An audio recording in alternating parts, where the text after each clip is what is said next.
el referéndum por la cuestión de, en Venezuela, por la cuestión de... La Guayana del Esequibo. Tienen dos formas de referirse los venezolanos al sector de la Guayana que están reclamando como propio. Guyana del Esequibo o directamente el Esequibo, ¿sí? De las dos formas se lo nombran incluso oficialmente. Una disputa territorial entre Guyana y Venezuela. Para ello conseguimos un informe de France 24. El Esequibo, la manzana de la discordia entre Guyana y Venezuela. El territorio de 159.000 kilómetros cuadrados corresponde a 2/3 de la superficie de Guyana. Es un área rica en petróleo, minerales y biodiversidad. Venezuela reclama su soberanía en la zona porque formó parte de la organización territorial colonial y se ampara en el Uti Possidetis Iuris, un principio legal del derecho internacional que otorga a los estados el control de territorios que les pertenecen geográfica e históricamente. Mientras que Guyana defiende que el territorio fue adquirido por Gran Bretaña en 1814 mediante un tratado con Países Bajos. Ante la poca claridad de los límites, el explorador Robert Schomburgk, por encargo de Londres, realizó un trazado que ampliaba el control británico, una línea que se fue extendiendo en otras etapas. El primer reclamo lo hizo Venezuela en 1814, denunciando la incursión del Imperio Británico y con el apoyo de Estados Unidos, bajo la doctrina Monroe, que reclamaba una América para los americanos. Empujada por Washington, Venezuela aceptó recurrir a un arbitraje internacional que desembocó en el llamado Laudo Arbitral de París en 1899. Ese fallo fijó los límites actuales, pero Caracas no lo reconoce luego de que en 1949 se conociera documentación sobre un presunto arreglo político entre estadounidenses, británicos y el jurista ruso Friedrich Martens. El 17 de febrero de 1966, 3 meses antes de la independencia de Guyana, se firmó el Acuerdo de Ginebra, tratado aún vigente que reconoce el reclamo de Venezuela y busca encontrar soluciones. Ese pacto mantuvo el statu quo pero no resolvió la disputa, la cual se reavivó bajo la presidencia de Hugo Chávez y más aún desde 2015, cuando fueron descubiertos vastos yacimientos petrolíferos en Guyana.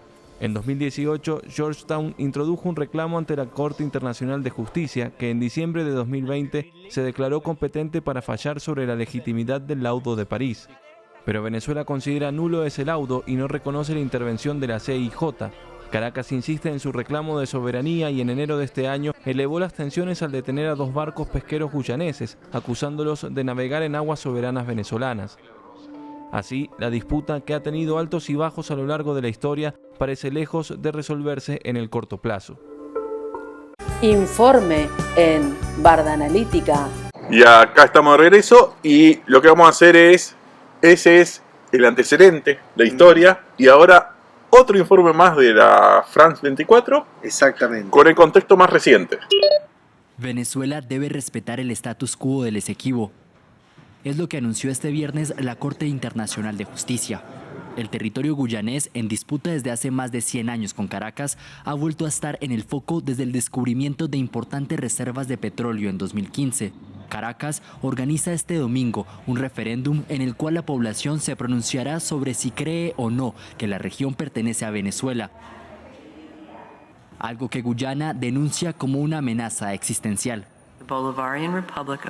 La República Bolivariana de Venezuela se abstendrá de tomar cualquier medida que altere la situación que actualmente prevalece en el territorio en disputa, donde la República Cooperativa de Guyana administra y ejerce control sobre esa área.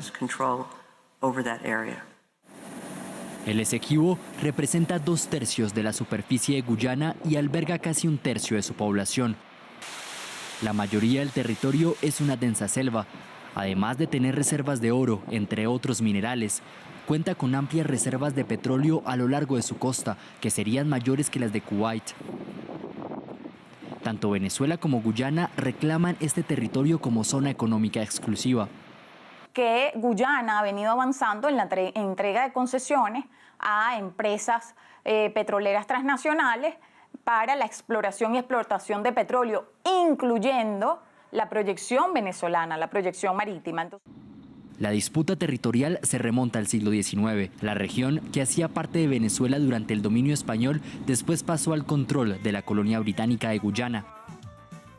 En 1899, un dictamen oficial concluyó la disputa a favor de Reino Unido, una decisión contestada desde entonces por Venezuela. Seguramente lo podremos explicar. A menos de un año de las presidenciales en Venezuela, Nicolás Maduro está decidido a defender sus intereses y a unir a la población en torno a esta causa. Informe en Barda Analítica. Acá estamos de regreso. Acá estamos de vuelta. ¿Qué agregar? Agregamos el resultado del referéndum. El resultado del referéndum fue favorable. A favorable a lo que estaba preguntando el gobierno de Venezuela, a la población, por una mayoría contundente, ¿no? O sea, más del 90% de los votos en cada una de las 5 preguntas. ¿Sí? Creo que en el informe contaban que eran 5 las... Eran 5 preguntas que acá las tenemos. ¿Te parece que las contemos? Me parece bárbaro. Vamos a contarle las 5 preguntas que le preguntaron el gobierno de Venezuela a los venezolanos, A la la población venezolana. Primero, ¿está usted de acuerdo en rechazar por todos los medios, conforme al derecho, las líneas impuestas fraudulentamente por el laudo arbitral de París de 1899, que pretende despojarnos de nuestra Guyana Esequiba? Bueno, ahí una pequeña aclaración. El laudo 1899, nosotros lo vimos en el primer informe que pasamos, ¿sí? Un laudo que fue denunciado por Venezuela por fraudulento, ¿no? Porque se demostró que uno de los peritos como bien fue sobornado. Ensobrado. Ensobrado, diríamos ahora. Diríamos ahora, sí, el 2. Segunda pregunta. ¿Apoya usted el Acuerdo de Ginebra de 1966 como el único instrumento jurídico válido para alcanzar una solución práctica y satisfactoria para Venezuela y Guyana en torno a la controversia sobre el territorio de la Guyana Esequiba? Acuerdo que firma el gobierno de Venezuela con el gobierno de Inglaterra justo antes de declararse la independencia de Guyana, ¿sí? Que es el acuerdo que Venezuela sí está de acuerdo. Exactamente, es el acuerdo a través del cual reclama. Tercero, ¿está usted de acuerdo con la posición histórica de Venezuela de no reconocer la jurisdicción de la Corte Internacional de Justicia para resolver la controversia territorial sobre la Guyana Esequiba? Este es uno de los puntos más polémicos, sí, porque no importa lo que considere Venezuela, si la Corte Internacional de Justicia considera que tiene jurisdicción, la tiene. Claro, ahí hay una cuestión de derecho público internacional, que le pasa a la OEA también, a la Corte Interamericana, no a la OEA, a la Corte Interamericana de Derechos Humanos, ¿sí? Y a la Comisión de Derechos Humanos de la OEA, que son dos cosas distintas pero relacionadas. Ellos dicen, bueno, nuestros fallos son vinculantes. La Corte Internacional de Justicia dice, nuestros fallos son vinculantes. Ahora, técnicamente, son pocas las cortes que tengan capacidad técnica de hacer valer esos fallos, capacidad coercitiva de hacer valer esos fallos. Es que está así. Está así porque si un país rechaza la decisión de la Corte envía eso al Consejo de Seguridad de las Naciones Unidas. Y todos los países que han aceptado a la Corte Internacional en un montón de conflictos, automáticamente van a solidarizarse con la Corte. Es decir, que Venezuela en este aspecto quedaría muy sola. Es muy probable que quede muy sola. A ver, Venezuela está sola, convengamos. Bueno, está un poco sola. No sé si tan sola, pero sí... igual aclarar que la Corte Internacional de Justicia se dijo que tenía jurisdicción sobre esta materia, pero todavía no definió la cuestión de fondo. La cuestión de fondo sigue en discusión. Yo ahí tengo una diferencia porque, insisto, o sea, no veo la capacidad coercitiva, ¿no? Es decir, la Corte dice esto, bueno, ahora, ¿cómo garantiza que Venezuela cumpla eso? No hay ningún antecedente de la existencia de la Corte hasta hoy de algún país que no haya aceptado la decisión. No, pero yo digo, la Corte sanciona algo. ¿Cómo hace para que el país cumpla eso?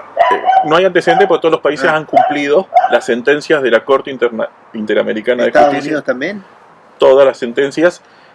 No estoy seguro yo de eso. Pero si no la cumple la Corte, lo que dice la Carta de las Naciones Unidas, porque este es uno de los 5 organismos que conforman las Naciones Unidas, el sistema de las Naciones Unidas, eventualmente deriva el caso al Consejo de Seguridad de las Naciones Unidas, que es el responsable de tomar las medidas coercitivas que pudieran surgir. Bueno, pero siguiendo esa línea de trámite político, en el Consejo de Seguridad, si uno solo de los 5 países permanentes de ese Consejo está en contra de sancionar a Venezuela, ya no se sancionaría.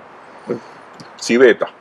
Si veta, por eso, o sea, hay, a ver, Rusia, China, Estados Unidos, Alemania, Inglaterra y Francia, tienen capacidad de veto, ¿sí? Alemania no, pero sí. Alemania no.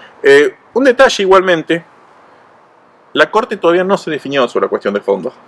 Venezuela, claro, me parece que teme lo peor y por eso quiere negar eso, pero creo que hay que hacer una salvedad. Sí, pero, la Corte Internacional de Justicia es increíblemente creativa, sí, a la hora de tomar resoluciones que finalmente de alguna manera terminan repartiendo más o menos el estofado, más o menos en forma equitativa. Sí.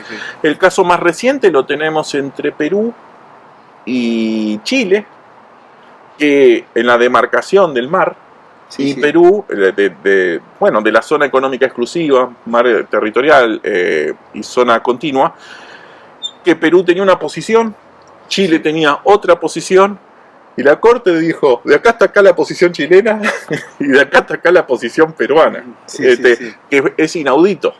Digamos, no es que tomó una posición por uno o por otro. Quizás también por eso hizo nuevos límites. Hizo nuevos límites que están en sus facultades. Quizás por eso también los países al final aceptan esas resoluciones. Normalmente, de alguna manera es una repartija extraña según su criterio.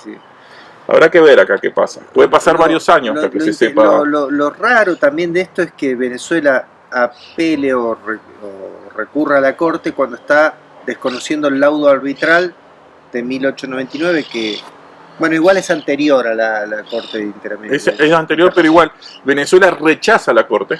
El tema es que la Corte dijo, aunque me rechaces, yo te informo que tengo jurisdicción. Claro, acá lo que pasó, tengo entendido, es que tanto Guyana como Venezuela salieron a afirmar que el fallo de la Corte fue favorable para ellos. Los dos gobiernos salieron a decir, no, el fallo fue favorable a la Guyana, dice el presidente de Guyana. Yo lo interpreté más así. Y Maduro dice, no, fallaron a favor nuestro. ¿No? Dicho esto, las decisiones que hasta ahora tomó la Corte no han sido sobre la cuestión de fondo, la soberanía del territorio en disputa. Claro, aclarémosle a la audiencia que Venezuela está reclamando prácticamente el 70% del territorio de la Guyana, ¿no? Exactamente. Y además el 70% rico. Claro. Porque justo casualmente ahí está el petróleo. Y que además también es en términos jurídicos, es herencia de la Capitanía General de Venezuela, de la Gran Colombia, Venezuela tiene derechos legítimos. Pasa algo muy parecido a lo que pasa con Malvinas, es muy similar. Extremadamente parecido, de hecho Argentina, en la tradición histórica se ha solidarizado con este reclamo venezolano. Así que no es que... Y también hay que separar estas cuestiones del gobierno que actualmente tiene Venezuela. Por eso, de hecho, la oposición también apoyó esta iniciativa. De todas maneras, también hay que decir que de los 800.000 habitantes que tiene Guyana, solo 125.000 viven en el 70% del territorio de la Guyana que está reclamando Venezuela, ¿sí? O sea, no es la zona más poblada, sino que incluso una zona selvática, bastante difícil de habitar, ¿sí? El cuarto punto. ¿Está usted de acuerdo en oponerse por todos los medios conforme a derecho a la pretensión de Guyana de disponer unilateralmente de un mar pendiente por delimitar de manera ilegal y en violación del derecho internacional? Y esta es una cuestión clave. El reclamo de Venezuela es por la cuestión territorial, ¿no? Pero ese territorio tiene su proyección en el mar. El cuarto punto se refiere a esa proyección sobre el mar. Exactamente. Cuestión donde ambos países están de acuerdo que no está definido el límite.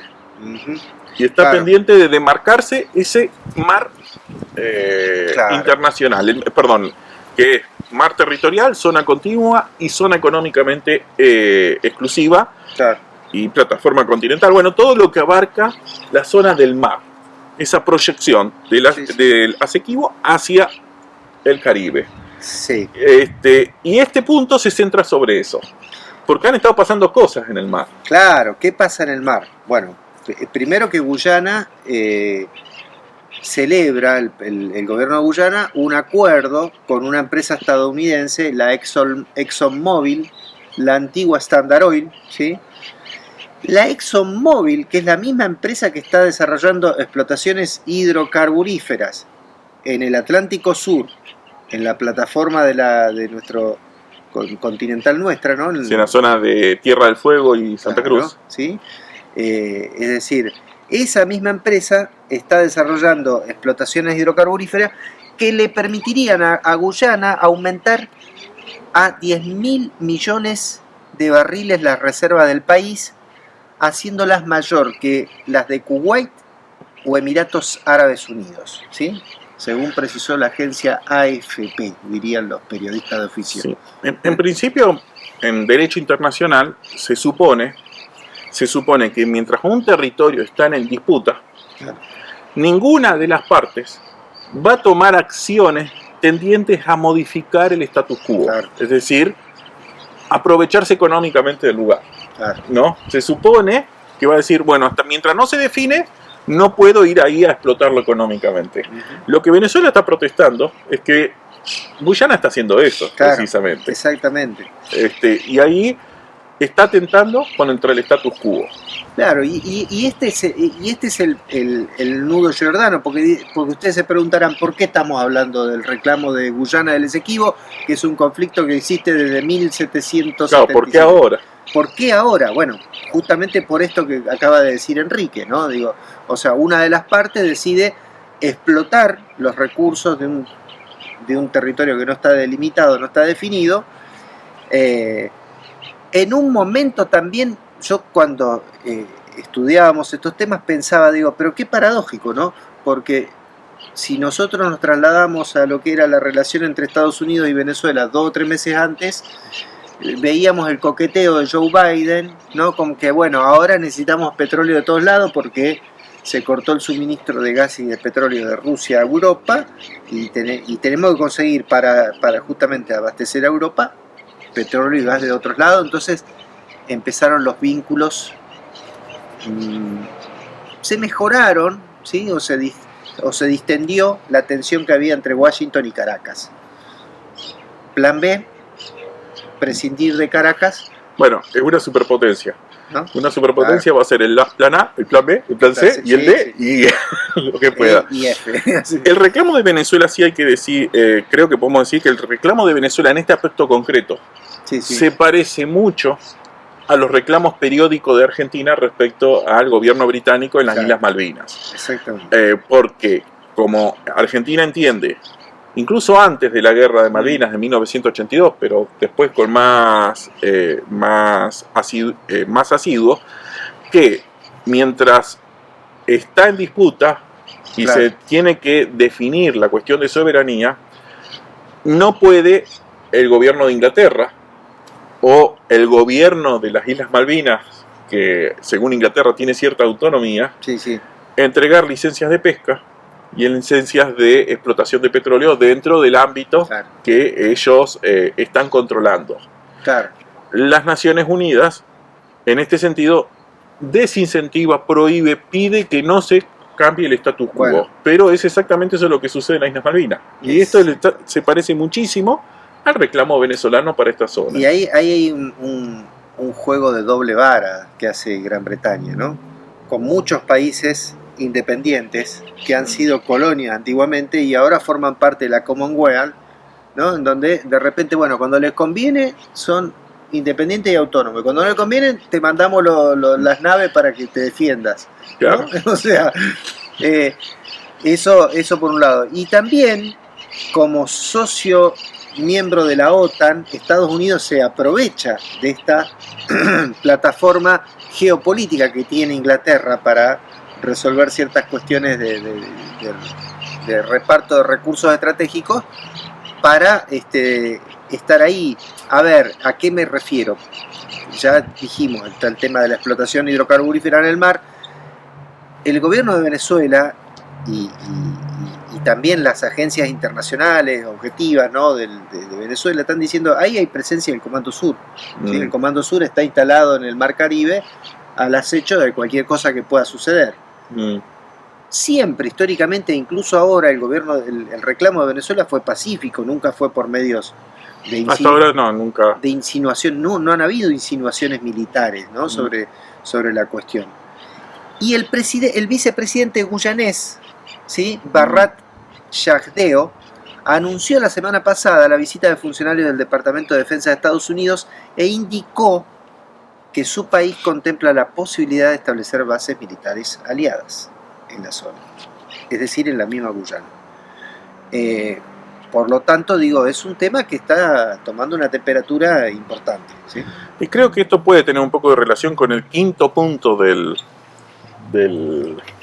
las preguntas de este referéndum, sí, que le hicieron a la gente, el quinto y último punto, que decía así, quinto punto: ¿está usted de acuerdo con la creación del Estado Guyana Esequiba y se desarrolle un plan acelerado para la atención integral a la población actual y futura de ese territorio, que incluya, entre otros, el otorgamiento de la ciudadanía y de cédulas de identidad venezolana, conforme al Acuerdo de Ginebra y el derecho internacional, incorporando en consecuencia dicho Estado en el mapa del territorio venezolano?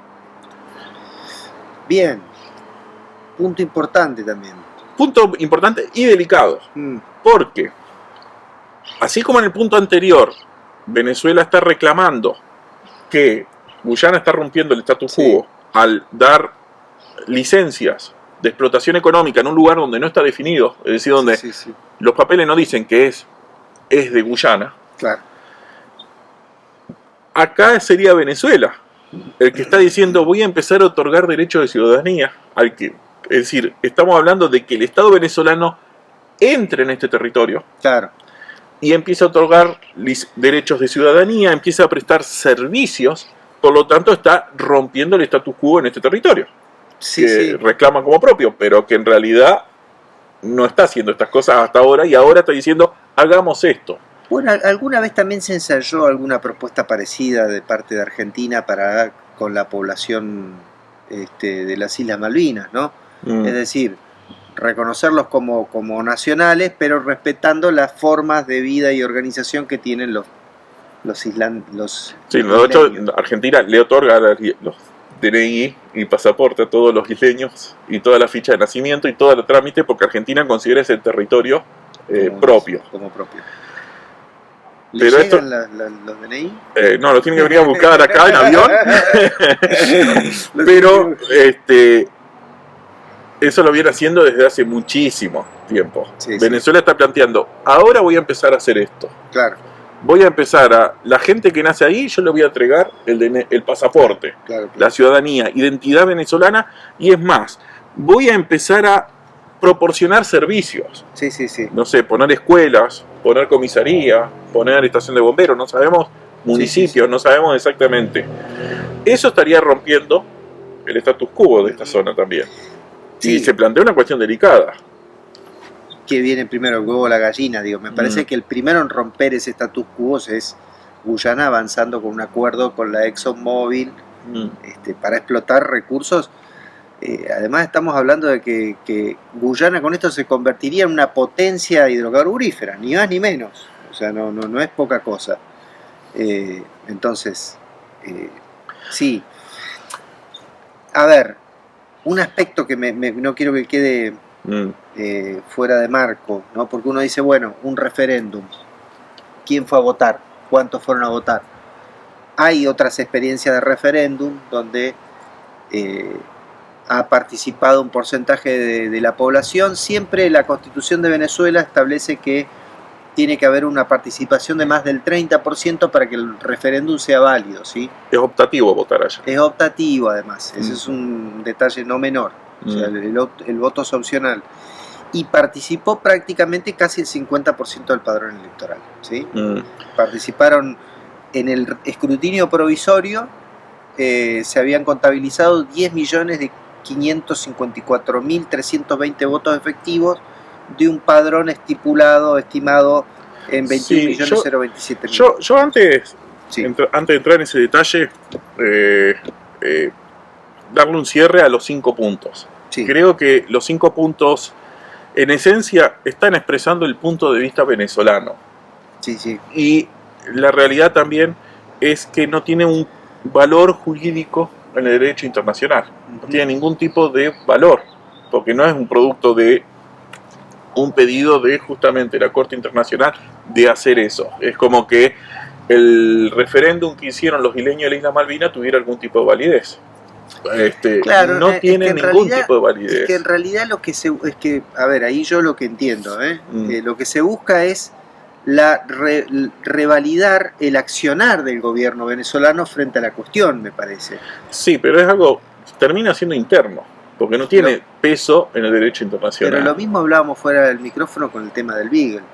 La consulta del Beagle, ¿para qué era? El gobierno argentino decidió tal cosa. ¿Está de acuerdo con esto o no o está en desacuerdo?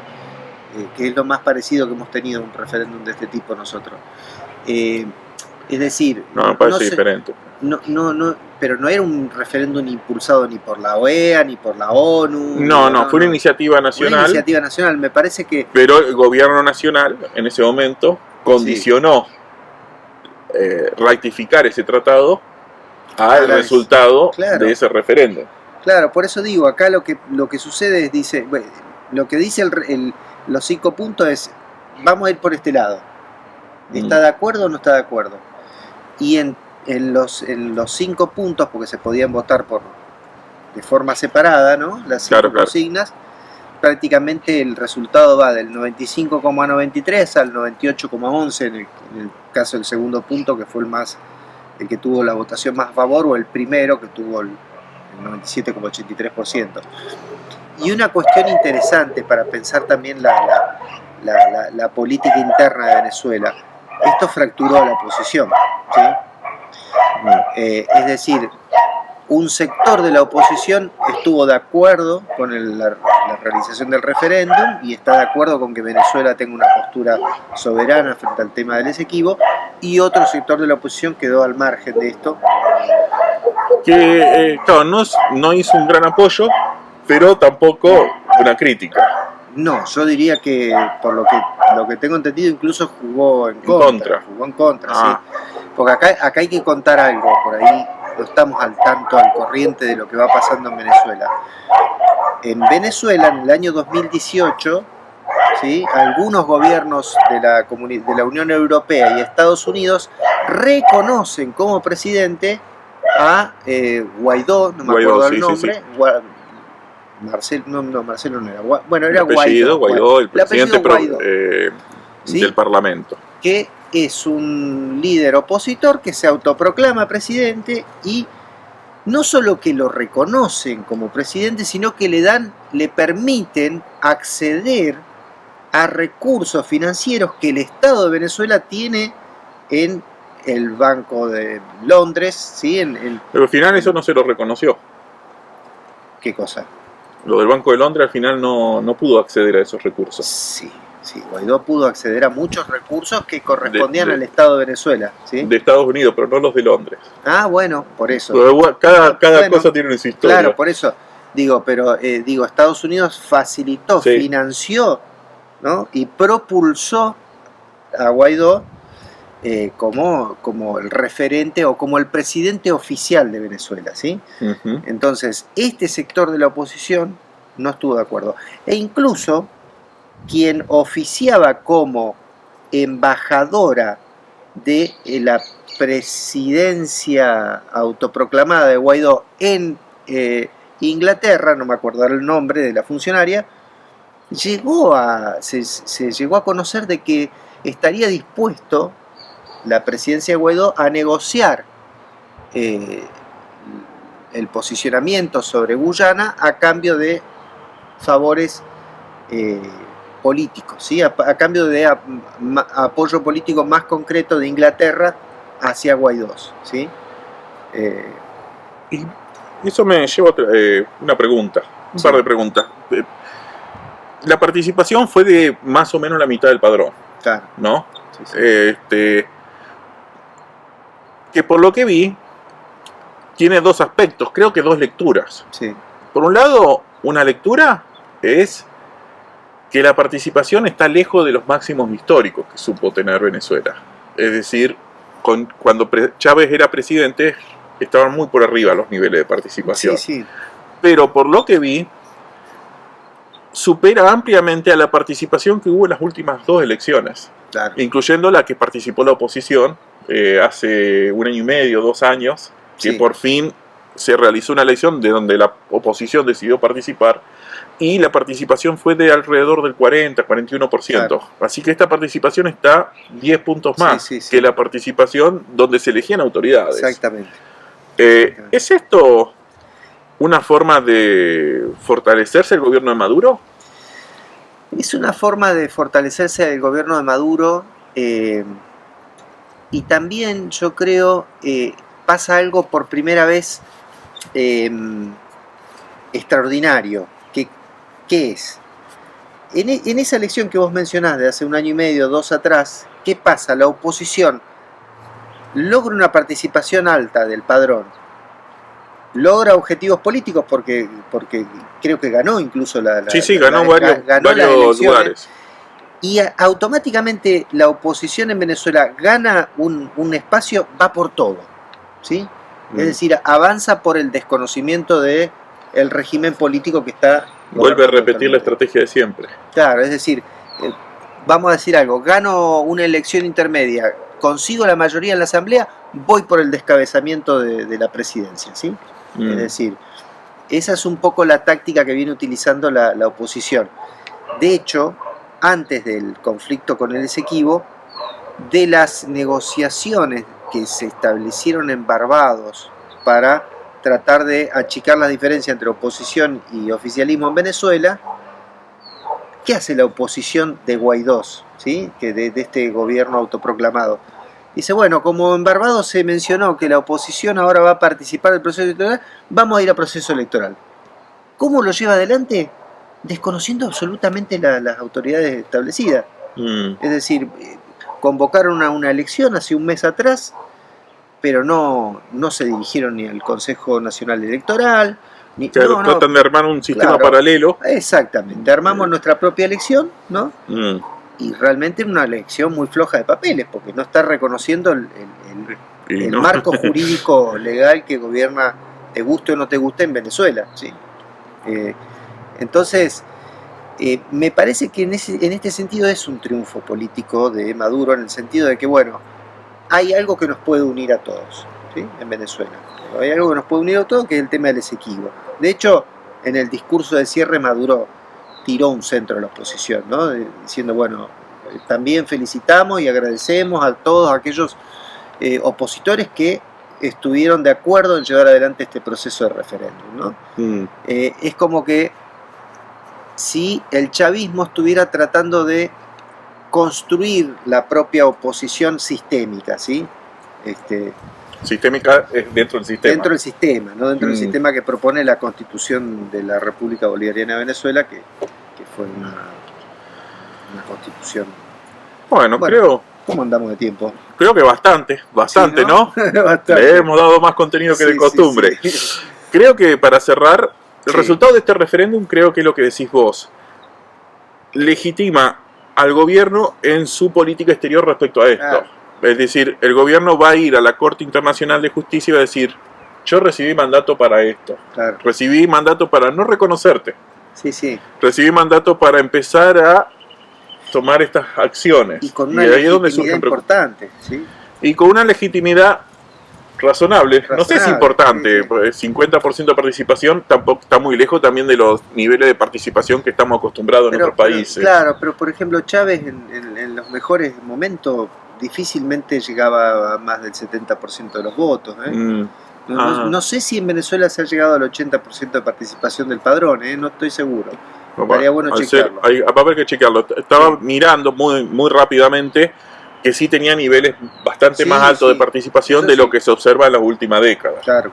Y la última década, tanto oficialismo como oposición han visto una caída muy importante de participación. Sí. De hecho, con 50% sería una participación bastante importante para lo que está acostumbrado. Pero para el nivel de trascendencia que se le da, no sé si fuera del mundo, fuera de Venezuela, claro, se le daría el nivel de contundencia que tiene, porque ha sido 50%, significa que el otro 50% no está de acuerdo. Claro. No es que no está de acuerdo, el que no participa no expresa su opinión, claro, no expresa su posición, no se sabe cuál es esa opinión.